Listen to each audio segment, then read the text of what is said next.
Okay, let's dive into this. Welcome to today's explainer. You know that feeling when you're just staring at a blinking cursor, desperately trying to figure out how to sound perfectly professional in a work email? Well, if you've been there, you are in the exact right place. Today, we're unlocking 20 advanced business words specifically curated for workplace emails, client messages, updates, and follow-ups.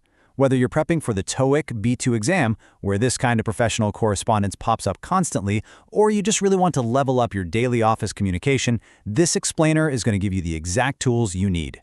So, here's our roadmap for today. We'll kick things off with a very real business dilemma, then build up your vocabulary with essential words and key expressions. After that, we'll hit up a bit of grammar, focusing on the present perfect tense, and wrap it all up with some TOEIC practice and a rapid-fire final quiz. All right, Section 1. The Business Dilemma. Updating a client. Let's get right into it. I really want you to put yourself right in the middle of this scenario. Imagine this. You work in an international company.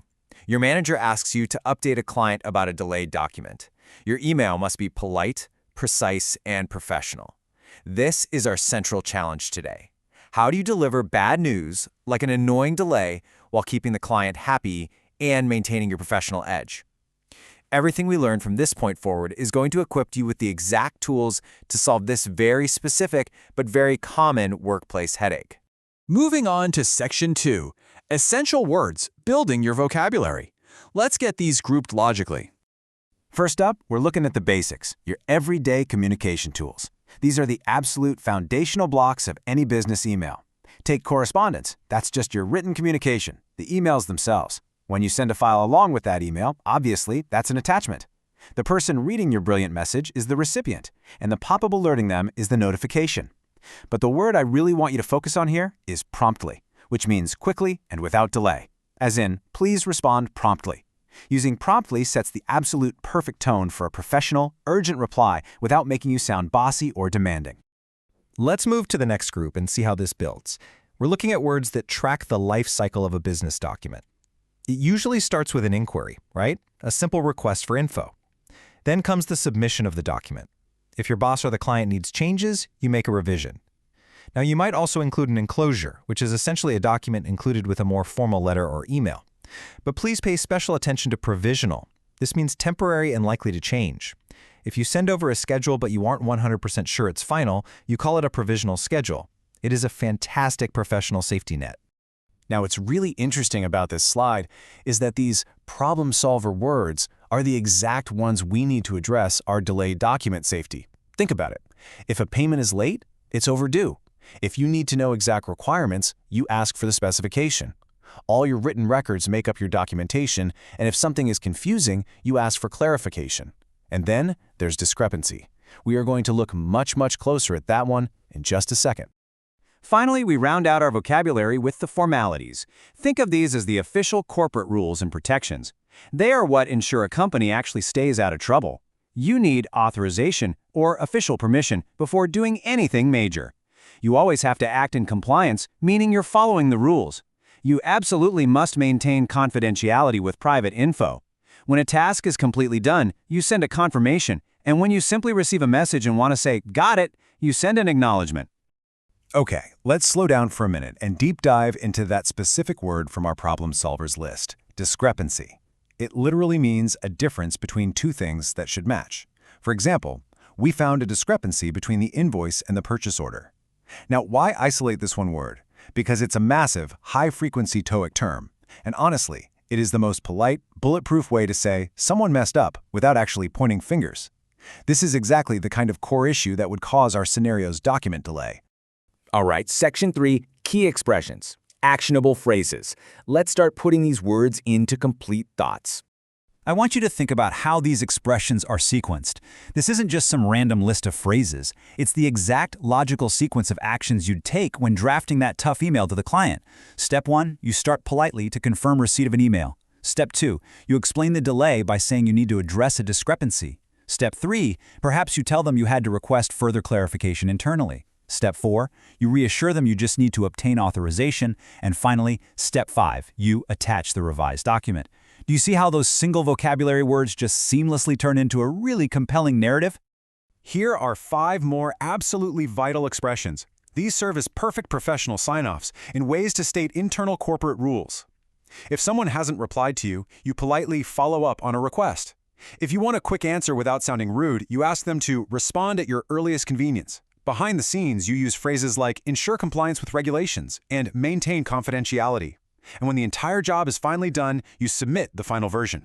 Section 4. Grammar, the present perfect tense. I promise you, this is your secret weapon for reporting business updates. And this brilliantly illustrates exactly why the present perfect is that secret weapon.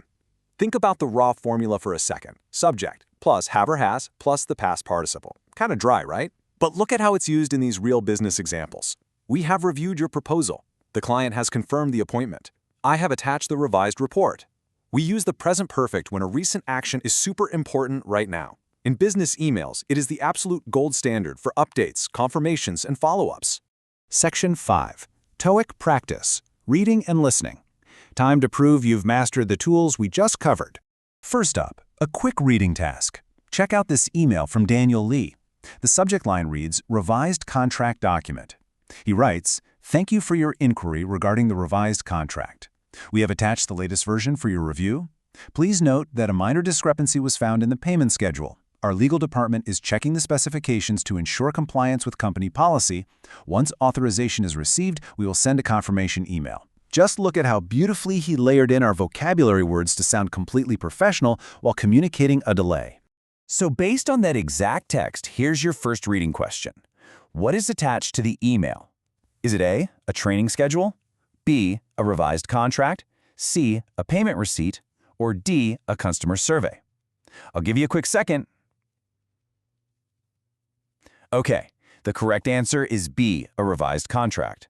Daniel explicitly states, we have attached the latest version right after thanking them for their inquiry regarding the revised contract. Let's tackle the second question from that same email. What must happen before confirmation is sent? A, a meeting must be scheduled. B, a new invoice must be created. C, authorization must be received. Or D, the customer must visit the office.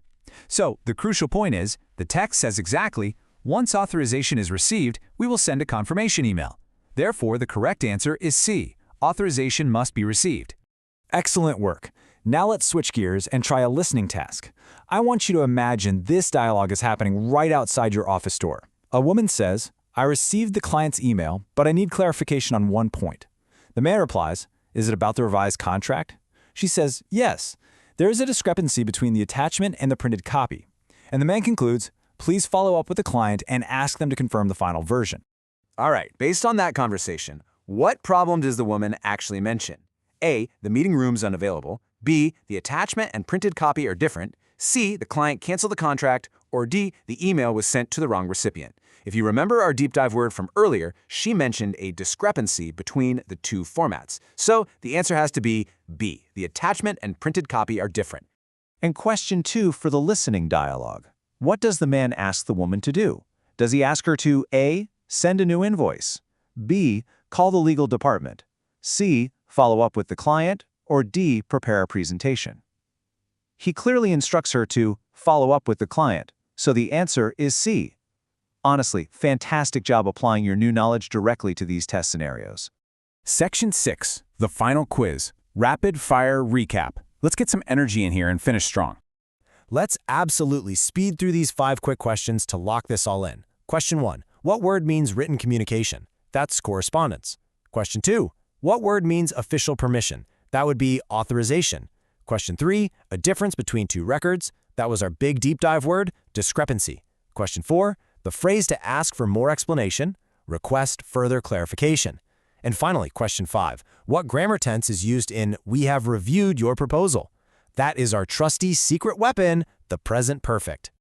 Just look at how much ground we've covered today. You now have 20 advanced vocabulary words, 10 key expressions, and a grammatical framework perfectly suited for business updates. Mastering these exact email tools from our explainer today doesn't just solve your daily communication problems, it literally opens doors to global opportunities, allowing you to navigate really complex professional situations with total ease. So, the very next time you have a tricky message to draft, look back at these tools. Are you ready to hit send? Keep practicing, keep learning, and I'll see you in the next explainer.